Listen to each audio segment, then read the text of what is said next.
this series called Bolt Action Basic Training.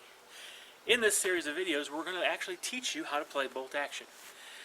From start to stop, we're going to cover all the main rules in the rule book with only a couple exceptions that are really one-offs. They're not used often.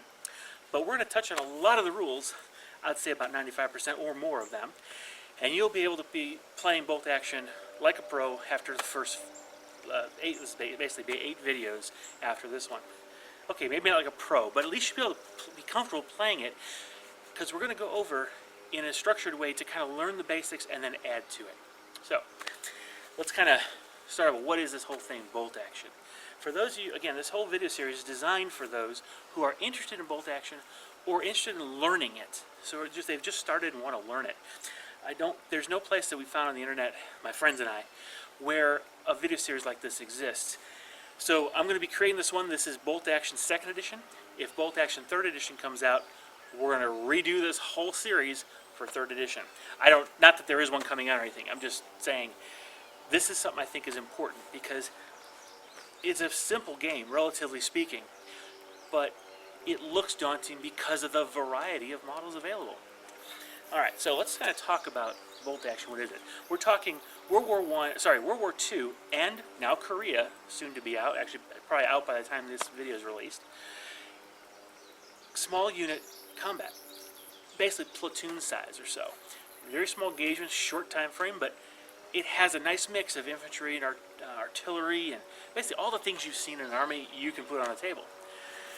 Now, it is not a simulation like Squad Leader was way back in the day, where you've had basically 153 or 183 different or more rules that you had to learn, plus all the subsections of those. This is much, much simpler.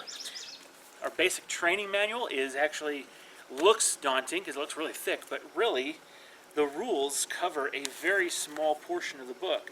I would say, we're looking at about a quarter of the book, maybe? Oh, not even. Yeah, so essentially, about a quarter of the book is all it is needed. So it's not as daunting as it first looks. So we're going to be covering 4 topics, by the way.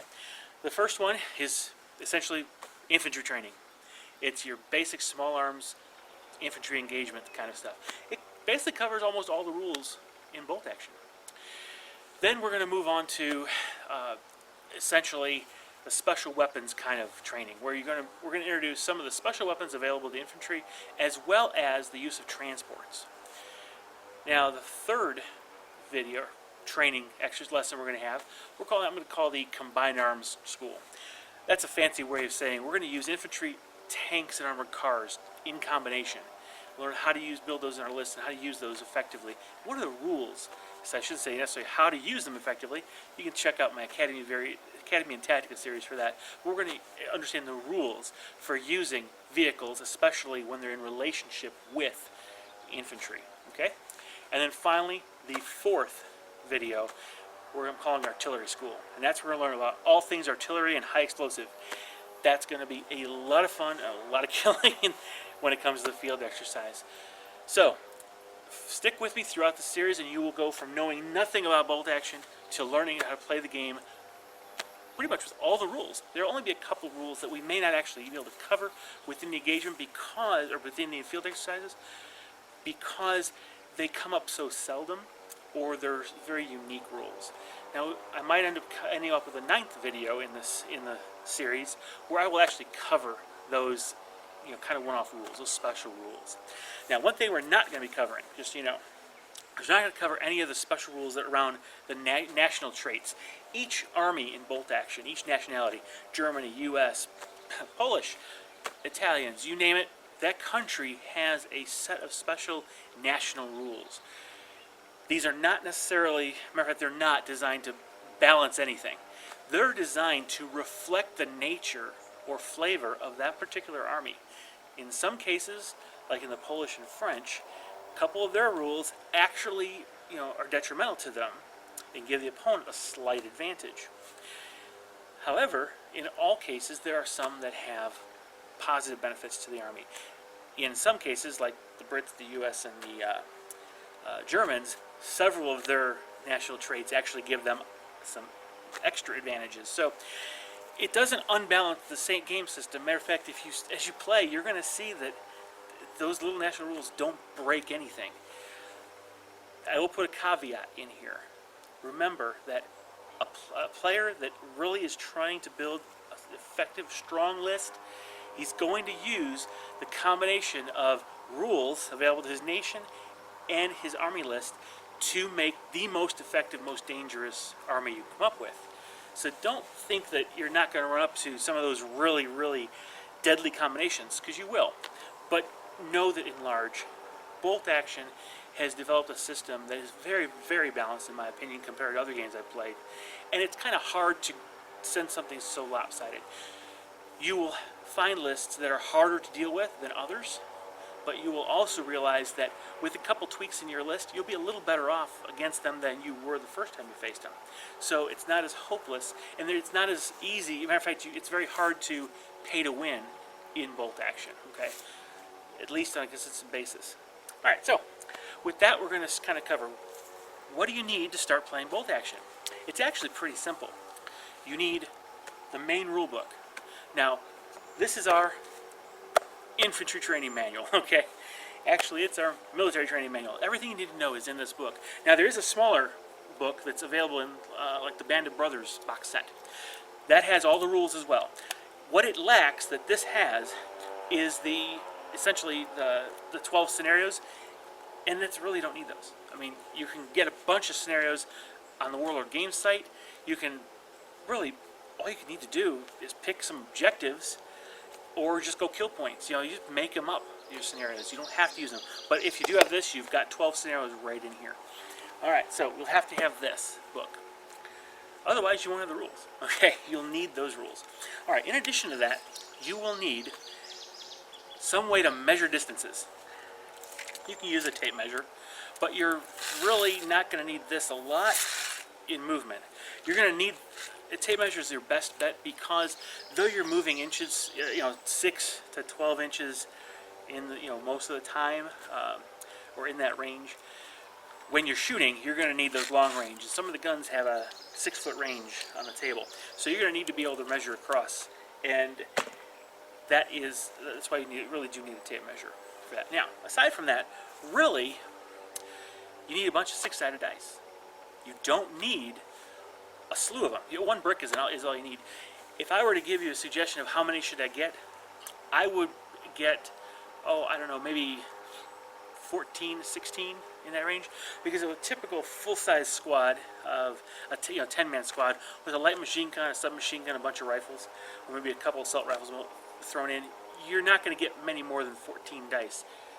Granted, there are ways to build lists where you could, but again, if you're going to build those lists, it's up to you to get those dice. So, but in general, 10 dice, 12 dice is really all you'll need.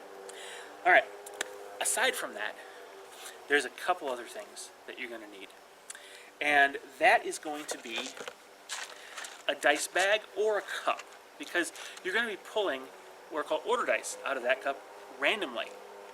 That's the cool thing about Bolt Action, is players take turns at random, and it's one unit at a time. So it's not like I activate a unit, you activate a unit, or I go and then you go. It's whatever dice gets drawn out of the bag, he goes first. Now, you don't have to get that. You can use both the Warlord Games dice that they sell, or as suggested in the rule book itself, instead of using dice, you can use, like, for example, poker chips or small cardstock squares cut out with player's name on it, or the army on it, or some symbol, so you know which ones are yours and which one's your opponent. You'll need one for each unit in your army list. Okay. Now, you'll use a 6-sided die if you have one of those other methods instead of an order die, to actually represent what is the order you're going to use. But that will go into that in more detail later. Now, aside from that, really all you need is some way to reflect what's called pins. Now, pinning is a way of kind of measuring stress on a unit. We'll go into a lot more detail in the first infantry training video, but for now, you just need a way to mark it. Now, Warlord sells pin markers. They look like little red explosions, but really anything will work. You could use a die next to it with each pip representing a pin. Just turn it. I mean, if you get 7 pins on, well, you have to add a second die to it. Some players have sculpted little, little green stuff mounds with the rifle sticking in with the helmet on top, and that's actually something Warlord Games sells. But you can make that for some of your extra sprues. Those are pin markers. You can use one of my friends does little bead skulls. Another one of my friends actually has created a wood disc. He puts a dowel rod in that, about 3 inches tall, if that, maybe 2 inches tall. And for each pin, he just slides it on that dowel rod. That way, he's got a stack of skulls to reflect the number of pins in the unit. Makes it very easy to see, as an opponent and as the player, how stressed is that particular unit. So, that's one of the things you're going to need. Aside from that, you just need a place to play. And it'd be good if you had some terrain that's better than like a cereal box or a cracker box, but that's really all it takes. Now, that's the only thing that's remaining. So once you get all the equipment to play, you're obviously going to need models, and you're going to need your army book. Now, a little word about the army books. For the nation you want to play, you're going to have to buy the book that has the army in it, generally speaking, because that has all the rules in it, and it's clearly lays out what exactly it is. And it goes into a lot of detail about the different platoon selectors, which we'll get into in the next video. What I would say, though, is you don't absolutely have to get it right away.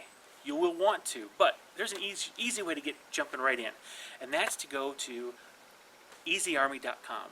Now, that's I guess a crowd-funded type of a thing. There's a way you can donate money to the guy who designs it and maintains it. But it is an army builder that's free. Allows you to build units using all of the armies that are out there. I think every campaign book that's been put out, except maybe the D-Day one, and I think the Battle of France one isn't quite out yet, but I could be wrong. Of course, depending on when you're actually viewing this, those could already have been added. But all the units are there. It'll generate a army list for you that has all the special rules and all the weapons stats for that particular unit. Everything you need to know, plus the point cost. And it all sticks within the selector list, which we'll talk about again in the first lesson video on how to play bolt action. But let's talk about the models first, because there's a questions come up in the forums. What scale do you guys use? What scale do you use? And there's a reason for that. Warlord Games created all these armies with most, if not all, of the units that were available to them and equipment that was available to them. Yet they may not market or produce all the models for it. So you may have to provide your models from some other companies. So there's a lot of variety in sources. Unfortunately, this is in 28 millimeter, which is 1/56 scale, and there are very few model manufacturers out there who make models in that scale. More and more are growing because of the games like Bolt Action becoming so popular. But 1/72 scale is a viable option, and there is a huge line of models for all different nations on very obscure units and vehicles and equipment that you can't believe. Of course, it's much smaller. It's 20 millimeter, but it can be used, and some groups do use that. But to be honest with you, most all the events, 99% of the things are going to be in 1/56 scale or 28 millimeter.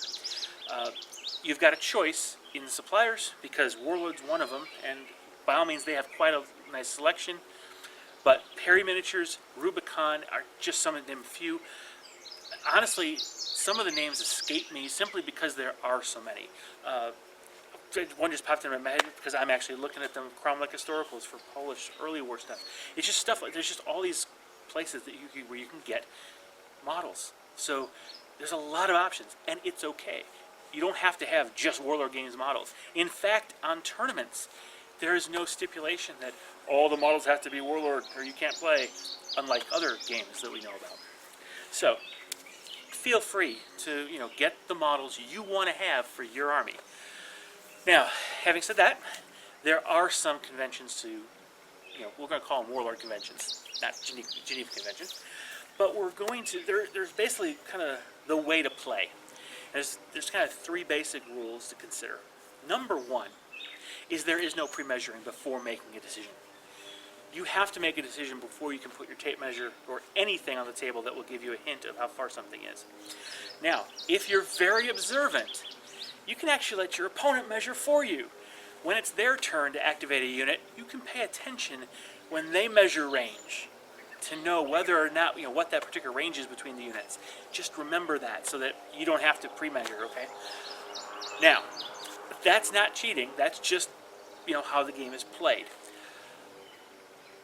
What they're trying to reflect here is the fact that under stress, in the stress of combat, you see a threat in front of you, you may not take the time or even judge correctly whether or not the target is within effective range of your weapon. Now remember, in reality, there's a maximum range of weapon and an effective range. Combat is usually at the effective range, seldom is it at the maximum range. But there actually is a system that kind of reflects extremely hard to hit objects, not because of range being extremely far away, just simply being hard to hit for a variety of reasons. But when it comes to range, you don't always know how far away that target is before you move or before you shoot. You don't necessarily know how far you have to actually move to get that particular shot you're thinking about, or to get within securing range of an objective, within a charge range of an opponent's unit, or far enough away so that your opponent can't charge. All these kind of things you can't pre-measure before you make the decision. So you have to give the order to your unit, then choose a target if it's about firing. Then make your once you've made the decision, then you can measure. So that's a very strict rule, but it doesn't hurt the game at all. It makes the game fun. There's a lot of that guesswork and, oh shoot, I'm just out of range but it looked like it was range, and that actually adds a little bit to the tension of, in a good way, of the game. So I can't tell you how many times even recently, I just knew that target was just right there. I could get him, and I go to measure, declare my shot all confidently. Yeah, I got him, and I measure, and I'm like a half-inch short. It's like, ugh. So it happened. It's okay. Enjoy the game. It's a good convention. Another convention. There's two of them. I'm going to call the 1-inch rule. 1-inch coherency, meaning every model within a unit has to be within 1 inch of another model within that unit. The other 1-inch rule is members of different units must stay more than 1 inch away. Now that does two things really. Number one is it helps to keep the units reflecting how they would stay together on the battlefield, and keeps them close enough where even small, high explosive weapons can actually hurt more than just one guy. But it also helps you keep track of especially when the units start getting packed close together, because you have to keep them more than 1 inch apart from each unit, each unit 1 inch away from each other. You can tell which units are separate. Okay? So it's really easy to visually distinguish which units are which. Okay?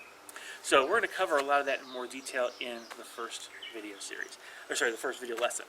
But those are the really only conventions we have in bolt action. Very simple. All right.